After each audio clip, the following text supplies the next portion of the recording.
My name is Rebecca Thornton, and for 3 years I played the role of the unstable wife while my husband painted himself as the patient, long-suffering husband. What he didn't know was that I had been documenting everything, every lie, every manipulation, every calculated move he made to isolate me from everyone I loved. When the truth finally came out at his company's annual gala in front of 200 people, it wasn't just his reputation that shattered. It was everything he'd built on a foundation of deception. Before I tell you how my husband's carefully constructed lies collapsed in the most public way possible, let me know where you're watching from in the comments. Hit subscribe if you've ever been gaslit by someone you trusted, because this story proves that the truth always finds a way to surface. I met Daniel Thornton when I was 28, working as a marketing coordinator at a pharmaceutical company in Boston. He was the new VP of sales, charismatic and confident, with a kind of presence that made people naturally gravitate toward him. Our office romance developed quickly, coffee conversations that turned into lunch dates, weekend getaways to the Cape. Within 6 months, we were engaged. Within a year, we were married in a beautiful ceremony overlooking Boston Harbor. My best friend Maya stood beside me as maid of honor. Everything seemed perfect, like a storybook beginning to what I assumed would be a partnership built on mutual respect and love. The first crack appeared 3 months after our wedding. I came home excited about a potential promotion to senior marketing manager. I'd been working on a major campaign that had exceeded all projected metrics. "That's great, Becca," Daniel said, barely looking up from his laptop. "Though you know how these things go. They hint at promotions all the time and then find reasons not to follow through." His tone wasn't supportive. It was dismissive, almost condescending. When I pressed him, he sighed heavily. "I'm just being realistic. You tend to get your hopes up too high and then feel devastated when things don't work out." I didn't get my hopes up too high. That was a fabrication, a characteristic he was assigning to me that didn't match reality. But in that moment, I second-guessed myself. Maybe I did get overly optimistic sometimes. Looking back now, I recognize that moment as the first seed of gaslighting, planted carefully and tended with precision over the months that followed. The promotion came through 2 weeks later. Daniel's response was measured, almost clinical. "Well, hopefully you can handle the increased responsibility. You know how you get when you're stressed." How I get when I'm stressed. Another invented characteristic, another subtle rewriting of my personality to fit a narrative he was constructing. The pattern escalated gradually over the next year. Daniel began forgetting important events I'd mentioned: my mother's birthday dinner, Maya's baby shower, a work presentation I'd been nervous about. When I'd express hurt or frustration, he'd respond with confusion.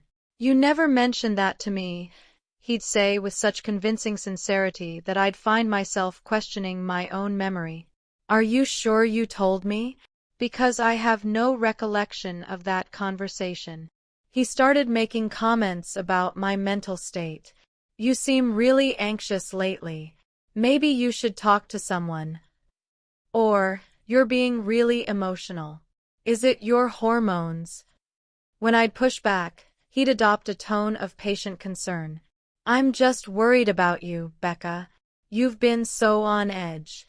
I think the stress of your job might be affecting you more than you realize."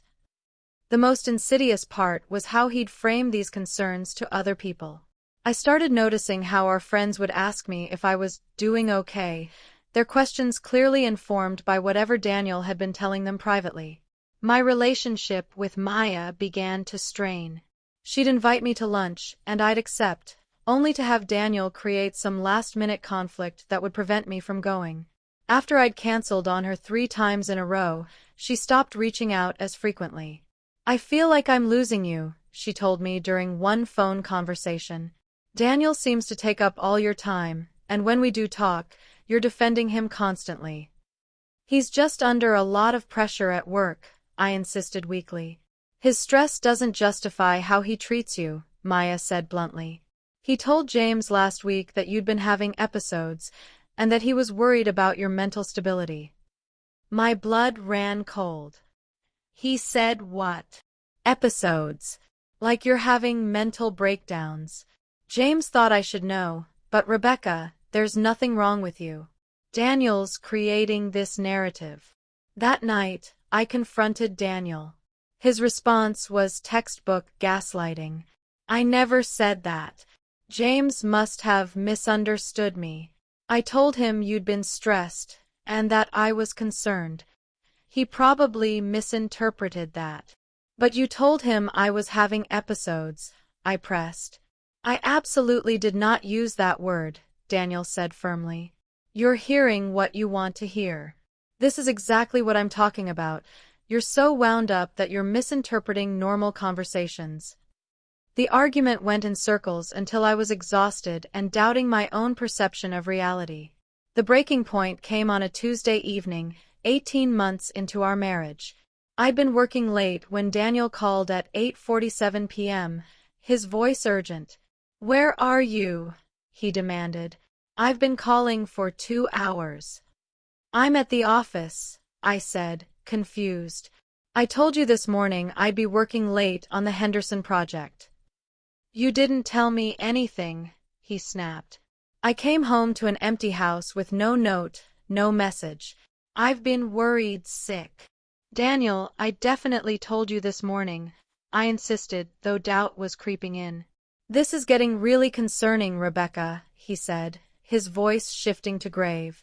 These memory lapses. I think you need to see someone. A professional. When I got home an hour later, Daniel was sitting at the kitchen table with a notepad covered in his handwriting. I've been documenting some things, he said gently. Not to use against you, but because I'm genuinely worried. He slid the notepad toward me. On it was a list of dates and incidents, all of them twisted versions of reality or complete fabrications. I made an appointment for you, Daniel said softly. Dr. Patricia Morrison. Thursday at 4 p.m.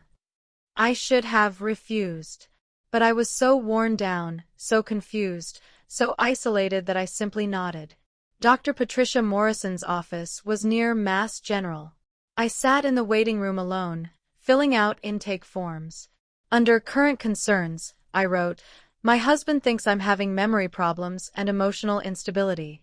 I don't feel like I am, but I'm worried I might not be seeing it clearly. After I described everything to Dr. Morrison, she asked me to tell her about my relationship with Daniel. He's very successful, very driven, I said. Sometimes I think I disappoint him because I'm not as organized as he is. What makes you think that?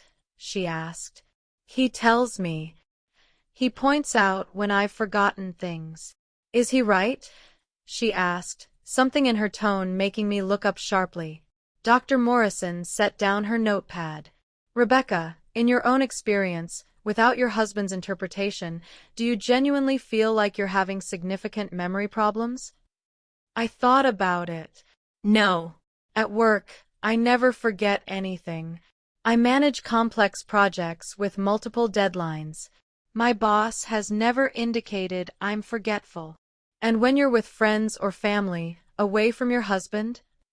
I don't see them much anymore, I said quietly. Daniel always seems to need something when I have plans with them. Dr. Morrison wrote something.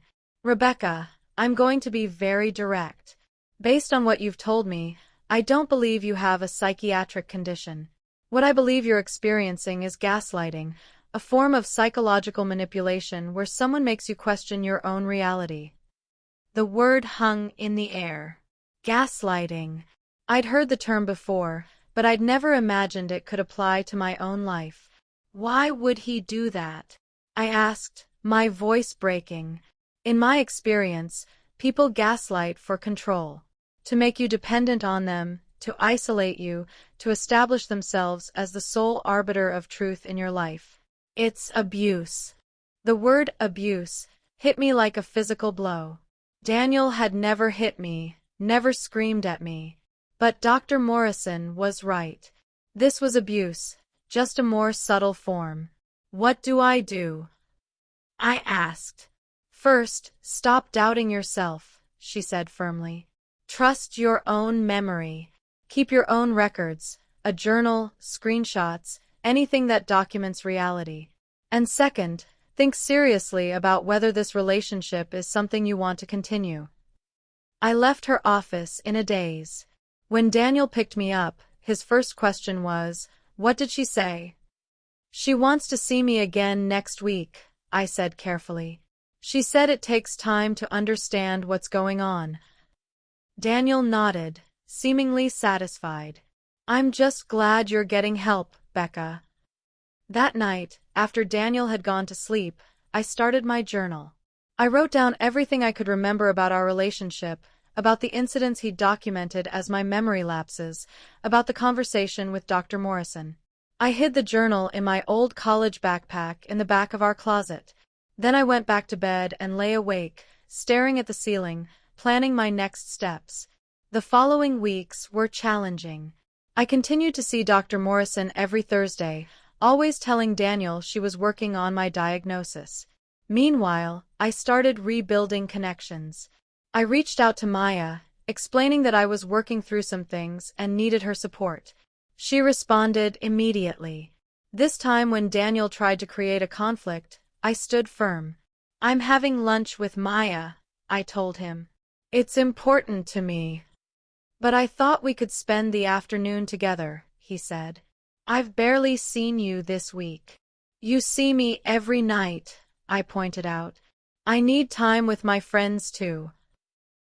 His expression shifted, annoyance flashing across his face before the mask of concern returned. I also started documenting everything Daniel did. When he claimed I'd forgotten something, I checked our text messages, our shared calendar.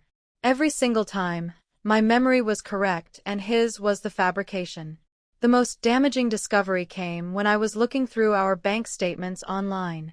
I noticed a pattern: regular monthly payments to a property management company, $3,200 per month, going back 8 months. We didn't own any rental properties. I investigated and found the address, a luxury 2-bedroom apartment in Cambridge.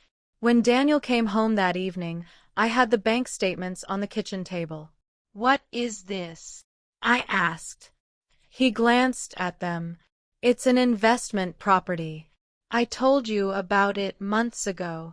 "Show me the rental income," I said. "It's been vacant. I'm between tenants. For 8 months." The argument escalated, Daniel becoming defensive and turning it back on me, suggesting my paranoia was evidence of my deteriorating mental state. But the next day, I hired a private investigator. Marcus Chen was a former police detective. I met him at a coffee shop and explained the situation. "I need to know what's in that Cambridge apartment." It took him 5 days. He called me at work and asked me to meet him. When I arrived, he had a manila folder waiting. "Your husband is not renting out that property," Marcus said. "He's living in it part-time." He slid photos across the table. Daniel entering the building. Daniel on the balcony. And then the photo that made my stomach plummet. Daniel with a woman, his arm around her waist. "Her name is Vanessa Wright," Marcus continued. "She's a sales representative at your husband's company. They've been together for at least a year. The apartment is registered under an LLC." I stared at the photos. "He's been cheating on me." "Yes. And it's a serious relationship.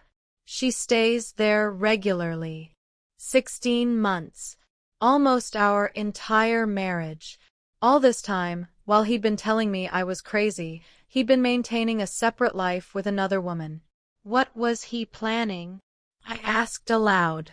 Marcus gave me a knowing look.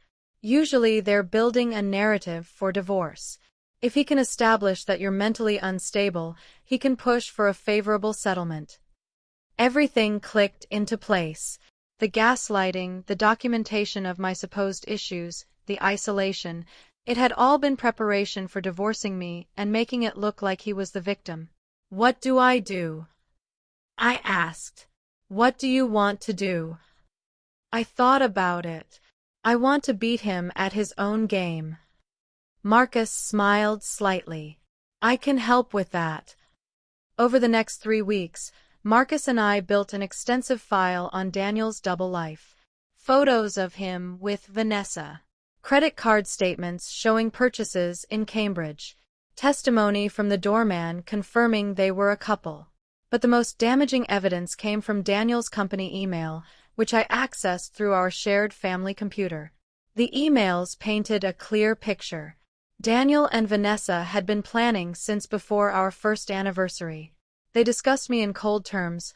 Rebecca suspects something, so I told her she's being paranoid. The therapist appointment went well. She actually believed she might be crazy. 1 more year and I can file for divorce citing her mental instability. I forwarded all of it to my personal email. I also worked with Dr. Morrison to get a formal psychiatric evaluation. Her assessment was clear. I had no diagnosable mental health conditions, no memory disorders. What I had experienced was psychological abuse. With all the evidence compiled, I met with a divorce attorney that Maya had recommended, Ellen Cambridge. She reviewed everything. "This is one of the most clear-cut cases I've seen," Ellen said. "Your husband has been conducting a calculated campaign to undermine your credibility while maintaining an affair. The emails alone are devastating." "What's the strategy?" I asked. "We let him walk into his own trap. Don't confront him yet. Meanwhile, I'll start preparing divorce papers, but we won't file until the moment of maximum impact." "What would that moment be?" "His company's annual gala is coming up," Ellen said. "That's a high-profile event with colleagues, clients, board members. If we want to destroy his professional reputation along with his personal one, that would be the venue." "He's being considered for executive vice president," I said. "The gala is where they usually announce major promotions." "Perfect," Ellen said. "Then that's where we'll announce your divorce." The next month was surreal. I continued living with Daniel, maintaining the facade of our marriage, all while knowing the truth. It was strangely empowering. I held all the cards now. Daniel continued his gaslighting behavior, but it no longer affected me. When he'd claim I'd forgotten something, I'd smile and say, "You're probably right," while internally noting it for my records. The night of the company gala arrived. It was being held at the Boston Harbor Hotel. Daniel had insisted I come. I'd purchased a stunning emerald green dress that made me feel powerful and confident. We arrived at 7, the ballroom already filled with executives and clients. Daniel immediately went into networking mode. I played my role, standing slightly behind him, smiling politely. About an hour in, I saw her. Vanessa Wright, standing near the bar in a red dress, looking nervous. When her eyes met Daniel's across the room, something passed between them. The evening progressed through dinner and into the awards portion of the program. The CEO, Mr. Harold Whitman, took the stage and began working through various company achievements. Daniel was vibrating with anticipation beside me. "And now," Mr. Whitman said, "I'd like to announce a promotion that represents not just individual achievement, but the kind of leadership and character our company values." That's when I stood up. The movement caught people's attention immediately. I walked calmly toward the stage, my heels clicking in the sudden hush. "Mrs. Thornton?" Mr. Whitman said, confused. "Is everything all right? May I have the microphone for just a moment?" I asked. "I have something important the company should know before any promotions are announced." Daniel's face had gone white. He was on his feet, moving toward me, but Marcus Chen stepped smoothly into his path. Mr. Whitman handed me the microphone. 200 faces turned toward me. "My name is Rebecca Thornton," I began.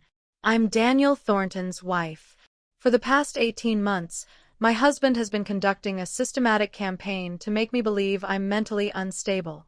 He's told colleagues that I'm having psychological issues, that he's the long-suffering husband dealing with an unstable spouse."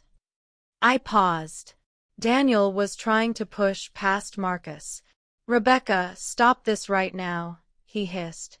"You're embarrassing yourself." The only delusion, I continued, was believing my husband was telling the truth.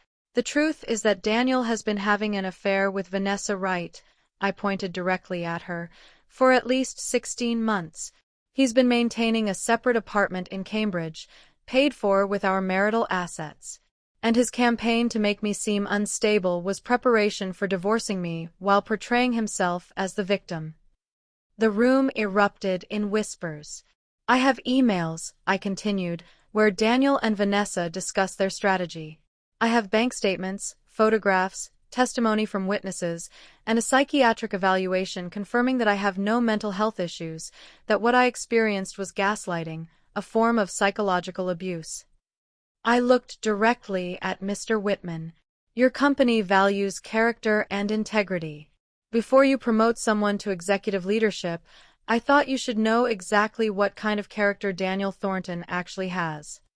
I set the microphone on the stage and walked back through the silent ballroom. Ellen Cambridge was waiting with a courier, who handed me an envelope. I walked directly to Daniel and handed it to him. You're being served, I said clearly. Divorce papers. See you in court.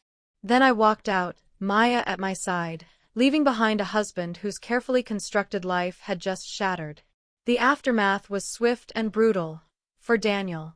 The company launched an investigation into his relationship with Vanessa, which violated their policies against supervisor-subordinate relationships. Within a week, Daniel was placed on administrative leave. Within 2 weeks, he was terminated for cause, losing his promotion and his career. His reputation in the Boston pharma industry was destroyed. The divorce proceedings were smooth. Ellen's documentation was so thorough that Daniel's attorneys advised him to settle. The settlement gave me the marital home, half of all assets, and a substantial payment. 6 months after the gala, our divorce was finalized. I kept my married name because I'd built my professional reputation under it. I rebuilt my life methodically. I strengthened my friendships. I continued seeing Dr. Morrison. I even started a blog about gaslighting and psychological abuse. The response was overwhelming. Hundreds of people reached out sharing their own stories. As for Daniel, I heard he and Vanessa lasted about 3 months.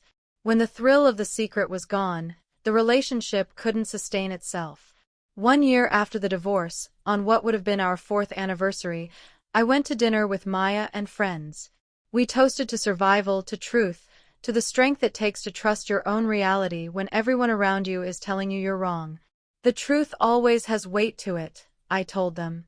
Lies eventually reveal themselves because they're built on nothing substantial. For anyone reading this who recognizes themselves in my story, who feels like they're losing their grip on reality because someone they love keeps telling them they're wrong, you're not crazy. Trust that feeling in your gut. Document everything. Keep a journal. Save text messages, emails.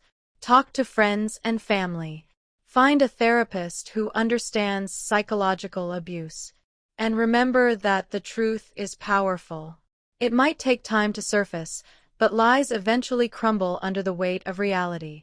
I'm Rebecca Thornton, and I survived being gaslighted by someone who claimed to love me. But more importantly, I trusted myself enough to find the truth and use it to reclaim my life. If you found this story helpful, please like and subscribe. Share it with someone who might need to hear that they're not alone.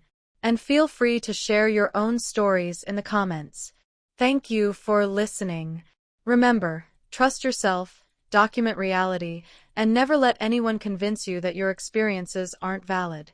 The truth will always find a way to surface.